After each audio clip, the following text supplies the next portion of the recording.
Introdutoriamente, é cabível salientar que a história é como uma ferramenta que nos dá o sentido ao que vigora ordianamente. E a analogia é como se ela fosse uma bússola que nos dirige à localização correta. Portanto, e levando em consideração o que foi dito anteriormente, o trabalho que foi produzido, tanto por mim quanto por meus colegas, tem como ponto precípio a história do constitucionalismo do Brasil, dividido em 4 pontos: o constitucionalismo no Império, o constitucionalismo na República, o constitucionalismo no Estado Social e o constitucionalismo, por fim, na Constituição de 1988. Para contextualizar a história do constitucionalismo no Brasil, nós temos o período joanino, que ocorreu de 1808 a 1821. Ele foi marcado por esse nome devido ao rei Dom João VI, que veio com a família real para o Brasil em fuga a Napoleão. Nesse período ocorreu a abertura dos portos a nações amigas, o que marcou o fim do monopólio de Portugal com o Brasil. Nesse período também ocorreram muitas revoluções liberais e, devido às pressões portuguesas, o rei Dom João VI foi pressionado a voltar a Portugal e deixou o seu filho, Dom Pedro I, assumir o nosso território. Devido a um cenário de instabilidade aqui, o Dom Pedro achou melhor, proclamar a independência e não houve participação popular. Após a independência, houveram reuniões na Assembleia Nacional Constituinte para elaborar as leis do nosso Brasil Império. Tendo em vista que o Brasil necessitava de uma Constituição, surgem nesse período duas alas partidárias. A primeira delas é a ala partidária Coimbra, que fazia referência à Universidade de Coimbra, e a segunda, a ala brasileira. A ala partidária Coimbra, ela defendia o modelo constitucional francês, no qual defendia a primazia do poder executivo sobre o legislativo.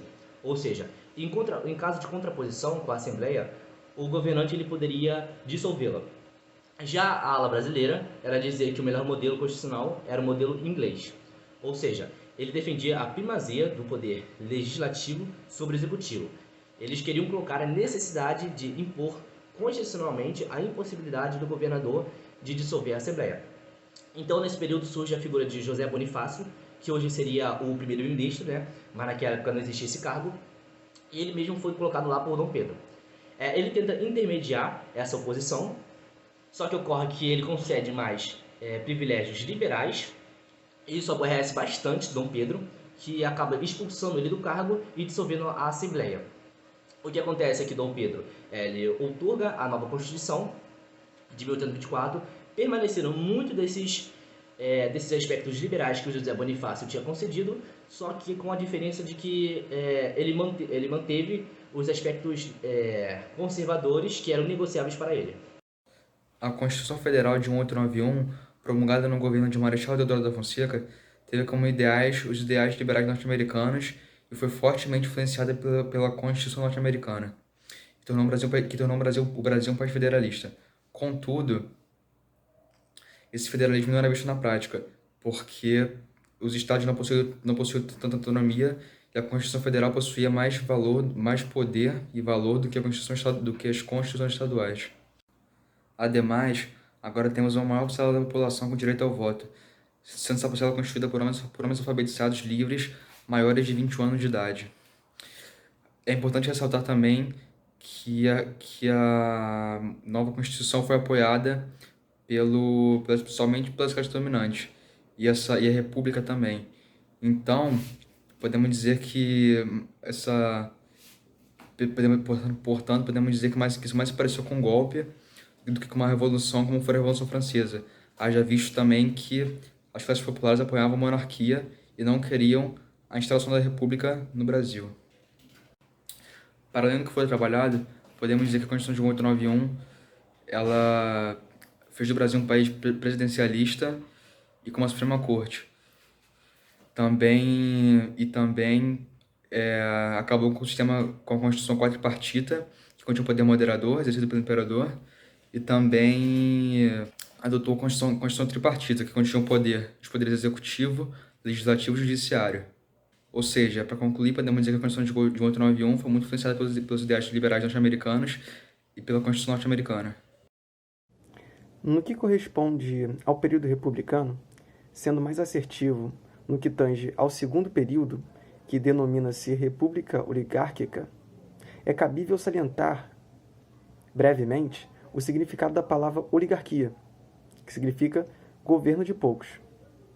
Levando em consideração este significado, governo de poucos, há uma disparidade no que tange a instauração da forma de governo republicano em relação ao que acontecia verdadeiramente nas ações governamentais. O que evidencia enfaticamente isto é a política dos governadores, que foi um conchavo entre os coronéis, que detinham poder e riqueza, governadores e presidentes, que entravam em um grupo para permanecer na hegemonia social. Portanto, é relevante asseverar que, ainda que se trate de um período republicano, há evidentemente um resquício de um poder monárquico. Assim, este período do constitucionalismo no Brasil, de acordo com Marcelo Alexandrino e Vicente Paulo, trata-se de uma constituição nominativa. E eles dizem: pode-se dizer que foi uma constituição nominativa, pois suas disposições não encontram eco na realidade, vale dizer, seus comandos não foram efetivamente cumpridos.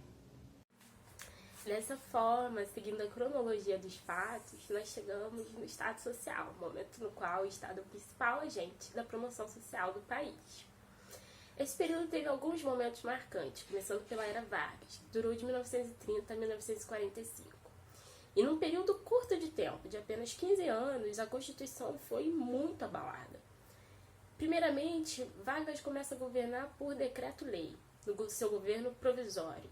O Congresso Nacional havia sido derrubado e a Constituição de 1891 havia sido cancelada. No segundo momento, por pressão dos paulistas, Vargas volta a governar através da Constituição, mas não durou muito tempo.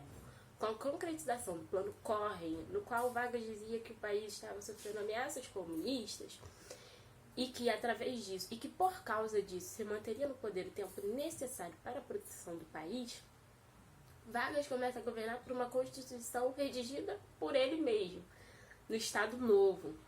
Porém, esse momento também se finda, dando início à Quarta República, um momento de forte redemocratização do país, uma vez que ele já tinha passado por diversos abalos na sua Constituição e por uma ditadura que foi o Estado Novo. Esse período dura quase 20 anos, tem uma Constituição muito redemocratizada, mas também se finda com o golpe militar de 1964. Vamos analisar agora, tendo em vista históricos de golpes acontecidos no Brasil, a ditadura militar brasileira, que veio para consagrar mais um período de turbulência em nossa história. Contextualizando brevemente, a ditadura se passou num período de polarização do mundo. De um lado, a União Soviética, e do outro, os Estados Unidos da América, que haviam recentemente perdido uma de suas zonas de influência, Cuba. Já no Brasil, João Goulart toma posse após a renúncia de Jânio Quadros. O problema era que Jango era de uma chapa diferente da do presidente anterior, assim com ideias e propostas que não agradavam muito à ala conservadora. A justificativa para a implementação do golpe veio de uma suposta ameaça comunista que pairava no país. A presença de um presidente que flertava com ideias comunistas, a marcha da família com Deus pela liberdade e o apoio dos Estados Unidos deram as bases para a implementação do golpe no dia 31 de março de 1964. Já no período militar, para legitimar o golpe, houve uma sucessão de atos institucionais criados durante o regime e para o regime.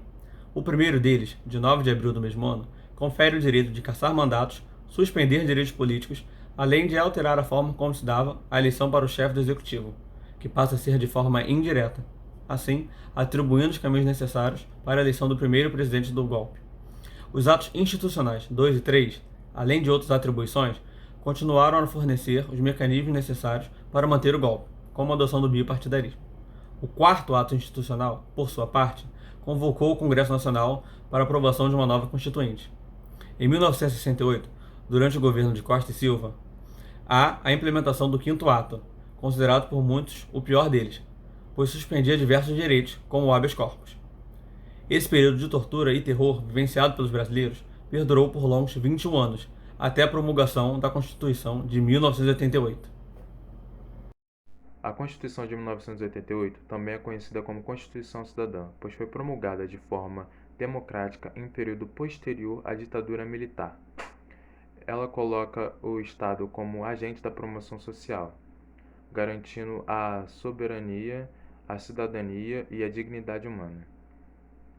Também tem objetivos como erradicação da fome, diminuição das desigualdades sociais e garantia de direitos. Foi presidida pelo deputado Ulisses Guimarães. No dia 5 de outubro de 1988 foi promulgada e se mantém até os dias atuais através das emendas constitucionais. Porém, há normas que são irrevogáveis, conhecidas como cláusulas pétreas. Entre elas, a divisão dos 3 poderes, o voto universal e secreto, a garantia de direitos e o sistema federativo brasileiro. Traremos, portanto, para os dias atuais, algumas das questões estabelecidas na Constituição Federal de 1988. Começando pelo artigo 196, que estabelece a saúde como direito de todos e dever do Estado. Em teoria, o Sistema Único de Saúde, que foi adotado pelo Estado brasileiro, seria perfeito e atenderia toda a população. Ocorre que o sucateamento do SUS fica cada vez mais explícito, principalmente no cenário atual da pandemia da Covid-19 em que vivemos, o que nos leva ao questionamento de que, será que a negligência do governo estaria nos tirando um direito constitucional? Em paralelo, o artigo 6 traz consigo o direito à educação, e juntamente com o mesmo questionamento, será que a falta de comprometimento e investimento do Estado estaria nos tirando novamente mais um direito constitucional? Chegamos aqui, portanto, ao fim da nossa apresentação. Esperamos realmente que todos tenham compreendido um pouco da história do constitucionalismo brasileiro e salientamos que estamos dispostos a ajudá-los com qualquer tipo de questionamento acerca do que foi apresentado. Uma boa tarde a todos e obrigado pela atenção.